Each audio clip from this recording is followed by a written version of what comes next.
Is this something Jean-Luc would like looked into? Jean-Luc Picard? You know the captain. What's up, lore masters? I came across an intriguing theory recently about Captain Picard. Now, we all know Jean-Luc as the epitome of stoicism, almost emotionless at times. Careful, sir. This is not an illusion or a dream. That these courts belong in the past. He does have moments where these emotions peek through, but overall, he's very controlled. This trait is so pronounced that it even showed in Star Trek Picard, though I'm sure a lot of that was unintentional. So the question is, with someone who's so damaged, did Starfleet recognize Picard's emotional challenges and strategically assign him the most unorthodox counselor in Starfleet? Or was Deanna some kind of happy coincidence? Let's just get into it. I consider it important for my key officers to know each other's abilities.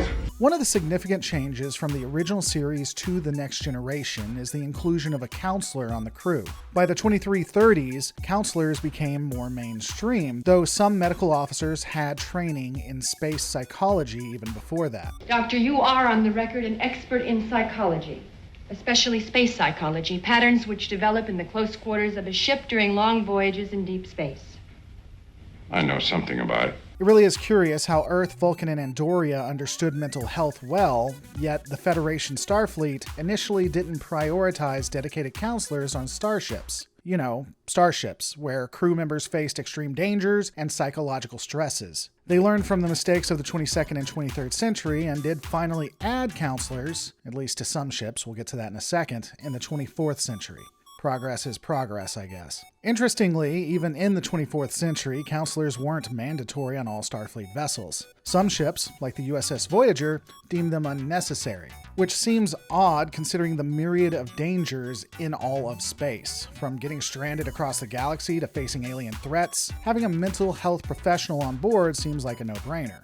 But that's me getting on another topic. Let's focus back on Picard and Deanna.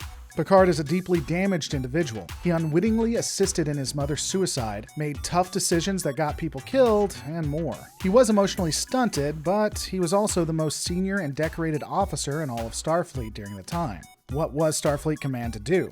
Well, they decided to put him on the Enterprise, you know, the fleet's flagship, and assigned him a counselor. Now, I'm simplifying things here, but it does seem like Starfleet Command showed some insight into managing Picard's emotional state.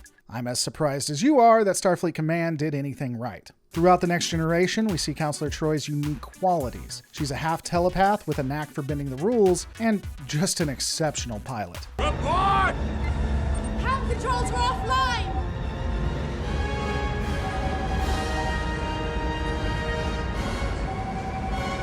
Oh, shit. Troi offers Picard insights and guidance. Ironically, much like Data does indirectly. This is a side topic, and I know I'm doing that a lot in this video, but forgive me, I haven't done a video in a while, but Picard really does find his humanity with Data as well. I should do a video on that. Troi, throughout the series, will often help Picard reconnect with his humanity and understand emotional aspects better. She seems to have a keen understanding of who he is, and I wouldn't be surprised if she was prepped for the captain before she even set foot on the ship. That and she was too busy fantasizing about Riker, but again, another video for another time. There are multiple episodes where Deanna is able to help Picard, from giving him insights on other aliens to assisting him when he was tortured. I was considering breaking down several instances where Deanna helped Picard, but honestly, it's literally almost every episode. I'd be here for quite a while. In the end, I honestly believe that Deanna was probably there primarily for Picard. She did help out the other crew and was happy to bounce on Riker's lap, but for the most part, she was there to help the captain. So, was it a good idea to have Deanna on the Enterprise, even if she wasn't the typical Starfleet officer? Probably. She may have saved the day more than once, despite her piloting mishap. As a side note, I couldn't find any evidence that Picard personally chose Deanna. I do think it was Starfleet that did that. I could be wrong though, so let me know. In the end, these are just my thoughts. What are yours? Let me know in the comments below. Don't forget to rate, subscribe, and I'll see you on the next. Rawmeister. No. Say it louder.